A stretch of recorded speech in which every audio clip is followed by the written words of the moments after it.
Kita ke informasi lainnya, pemirsa. 8 korban tewas jatuhnya helikopter di kawasan hutan Kalimantan Selatan akhirnya berhasil dievakuasi dan telah dibawa ke Rumah Sakit Bayangkara Banjarmasin untuk diidentifikasi.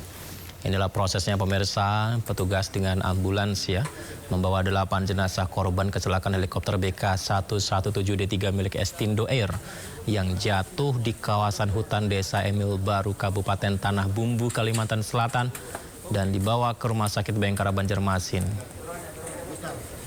Ya, pemirsa, pos antemortem Rumah Sakit Bayangkara Banjarmasin menerima 7 kantong yang berisi 8 jenazah. Proses identifikasi oleh tim DVI baru dimulai pada pagi tadi sambil menunggu kelengkapan data yang diberikan oleh tim SAR.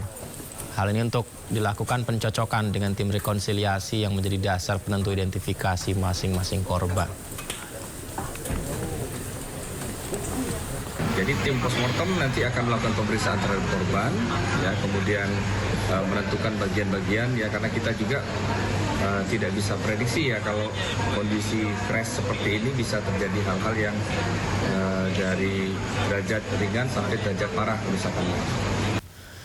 Pemirsa, duka menyelimuti kediaman keluarga Kapten Haryanto Tahir, pilot helikopter yang jatuh dan ditemukan di tengah hutan di Tanah Bumbu, Kalimantan Selatan. Seperti inilah suasana di rumah keluarga Kapten Haryanto Tahir, pilot helikopter yang jatuh dalam penerbangan dari Kalimantan Selatan. Keluarga berkumpul di Makassar, Sulawesi Selatan. Istri dari Kapten Haryanto, Masni Muhlis, telah menuju ke Kalimantan Selatan bersama beberapa anggota lain, termasuk termasuk anak pertamanya. Sejak kabar hilangnya helikopter, keluarga besar Kapten Haryanto terus menggelar doa bersama dan pengajian setiap malam di kediaman mereka.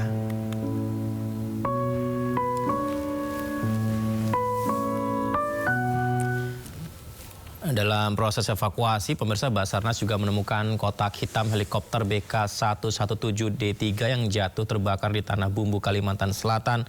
Dan penemuan kotak hitam itu jadi kunci utama untuk mengungkap penyebab pasti kecelakaan yang menewaskan seluruh penumpangnya. 14.25 ditemukan buntut helikopter. Puncak dari operasi pencarian ini adalah penemuan kotak hitam helikopter BK117D3 yang jatuh terbakar di kawasan hutan Desa Emil Baru, Mentewe, Tanah Bumbu, Kalimantan Selatan. Kotak hitam ditemukan masih dalam kondisi utuh menempel pada tubuh helikopter. Meski kondisi bagian luar kotak hitam hangus terbakar, namun pada bagian penyimpanan data 99% masih bisa diselamatkan. Direktur Operasi Basarnas, Laksamana Yudi Bramantio, menyerahkan kotak hitam kepada pihak KNKT untuk menyelidiki isi dari rekaman terakhir kotak hitam untuk mengungkap penyebab jatuhnya helikopter yang menewaskan seluruh penumpangnya. Ditemukan antara patahan ekor dengan badan.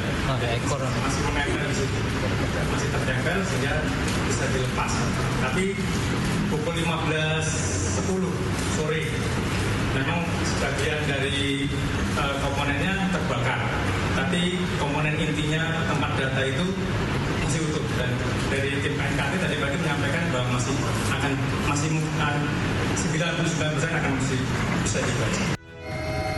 Sebelumnya sebuah helikopter dilaporkan hilang kontak usai terbang dari Kota Baru menuju Palangkaraya.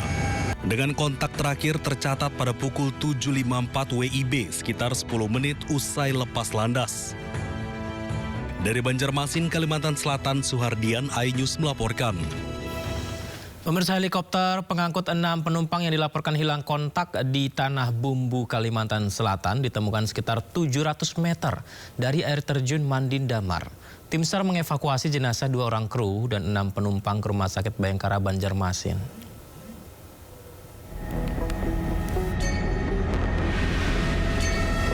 Tim SAR gabungan menemukan bangkai helikopter yang jatuh di hutan kawasan air terjun Mandin Damar, Tanah Bumbu, Kalimantan Selatan. Bangkai helikopter yang terbakar ditemukan sekitar 700 meter dari titik koordinat yang sebelumnya diberikan oleh KNKT. Sementara itu sebanyak 8 korban telah dibawa ke Rumah Sakit Bayangkara Polda Kalimantan Barat. Evakuasi 8 korban dilakukan melalui jalur darat. terima kasih penghargaan yang setinggi-tingginya kepada seluruh tim Satuan Tugas Aksi Cepat Tanah Bumbu, pemerintah daerah beserta seluruh masyarakat sekitar kita, dan tim tentunya akan tetap konsisten mensupport segala sesuatu termasuk proses evakuasi hingga selesainya misi kemanusiaan ini. Sebelumnya helikopter dengan kode registrasi PKRGH hilang kontak 10 menit setelah lepas landas dari Bandara Gusti Syamsir Alam Kota Baru pada Senin pagi. Heli yang ditumpangi 2 awak dan 6 penumpang ini jatuh di kawasan air terjun Mandin Damar, Desa Gunung Raya, Kecamatan Mantewe, Kabupaten Tanah Bumbu, Kalimantan Selatan. Dari Tanah Bumbu, Kalimantan Selatan, Zainal Hakim, iNews melaporkan.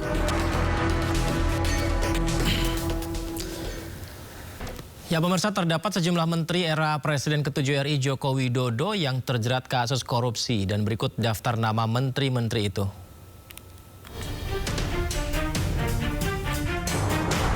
Yang pertama, Syahrul Yassin Limpo, Menteri Pertanian periode 2019-2023, ditetapkan sebagai tersangka dengan pasal pemerasan gratifikasi dan tindak pidana pencucian uang. Yassin dijatuhi hukuman 12 tahun penjara dan denda 300 juta rupiah. Kedua, Johnny G. Plate, Menteri Komunikasi dan Informatika periode 2019-2023. Johnny divonis 15 tahun penjara dan denda 1 miliar dalam kasus korupsi pengadaan menara BTS. Ketiga, Idrus Marham, Menteri Sosial periode Januari hingga Agustus 2018. Idrus tersandung kasus korupsi kesepakatan kontrak kerjasama proyek PLTU Riau 1. Dia divonis 3 tahun penjara dengan denda 150 juta rupiah. Keempat, Imam Nahrawi, Menteri Pemuda dan Olahraga periode 2014 hingga 2019. Imam dijatuhi hukuman 7 tahun penjara atas kasus suap dana hibah KONI. Kelima, Juliari Batubara, Menteri Sosial periode 2019 hingga 2020. Juliari dihukum 12 tahun penjara dan denda 500 juta rupiah. Ia terbukti terlibat korupsi dana bansos COVID-19. Keenam, Tom Lembong, Menteri Perdagangan periode 2015 hingga 2016. Lembong ditetapkan sebagai tersangka dalam dugaan kasus tindak pidana korupsi impor gula dan divonis 3,5 tahun penjara, namun kemudian mendapat pengampunan dari Presiden. Ketujuh, Nadiem Makarim, Menteri Pendidikan, Kebudayaan, Riset dan Teknologi periode 2019 hingga 2024. Nadiem ditetapkan sebagai tersangka dalam kasus dugaan korupsi dalam program digitalisasi pendidikan atau pengadaan laptop periode 2019 hingga 2022.